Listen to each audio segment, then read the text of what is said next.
अस्सलामुअलैकुम प्यारे बच्चों, उर्दू के सबक में खुश आमदीद। प्यारे बच्चों, आज हम उर्दू के हर्फ ज़े के बारे में पढ़ेंगे। पिछले सबक में हमने उर्दू के हर्फ अड़े के बारे में पढ़ा। उम्मीद है आपको अड़े का सबक याद होगा।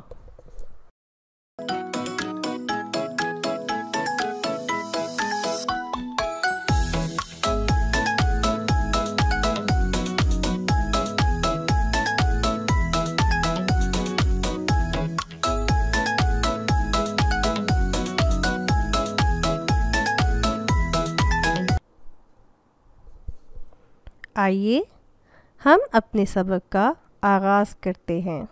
इस तस्वीर को गौर से देखें। इस तस्वीर में आपको क्या दिखाई दे रहा है?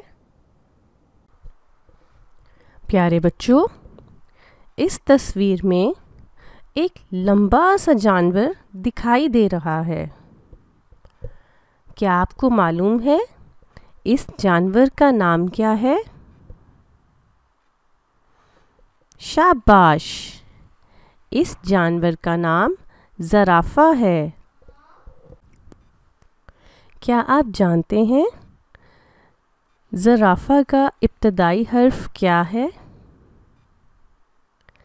जी हाँ, लफ्ज़ ज़राफ़ा ज़े से शुरू होता है।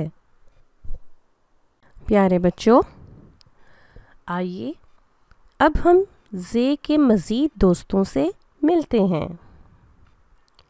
ज़े ज़मीन। ज़मीन एक सैयारा है जिसमें हम सब रहते हैं। ज़े ज़बान। ज़बान से हम जायका महसूस कर सकते हैं।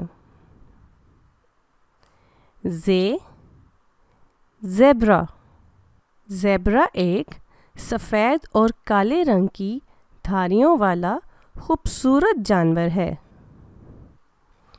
ज़मीन, ज़बान, ज़ेब्रा, ये सब ज़े के दोस्त हैं।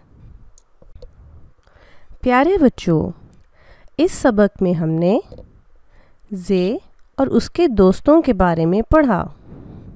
क्या आप बता सकते हैं हमारे जिस्म का कौन सा ऐसा हिस्सा है जिससे हम जायका महसूस कर सकते हैं? ज़ुबान या नाक? जी हाँ, शाबाश! ज़बान से हम जायका महसूस कर सकते हैं। इस सबक में हमने ज़राफ़ा और ज़ेब्रा के बारे में पढ़ा। क्या आप बताएंगे कि इन दोनों में से सबसे लंबा जानवर कौन सा है? शाबाश! ज़राफ़ा सबसे लंबा जानवर है। आइए अब हम ज़े लिखने की मश्क करते हैं। ये बहुत ही आसान है। रे लिखकर इसके ऊपर एक नुक्ता लगा दिया जाए तो ज़े बन जाता है। आपको एक सुर्ख नुक्ता दिखाई दे रहा है। इस नुक्ते पर पेंसिल रखें और दूसरे नुक्तों पर अपनी पेंसिल को घुमाएं, जैसा कि आप इस वीडियो में देख सकते हैं। अब आप इसे लिखने की मश्क करें। For more updates, please subscribe our YouTube channel.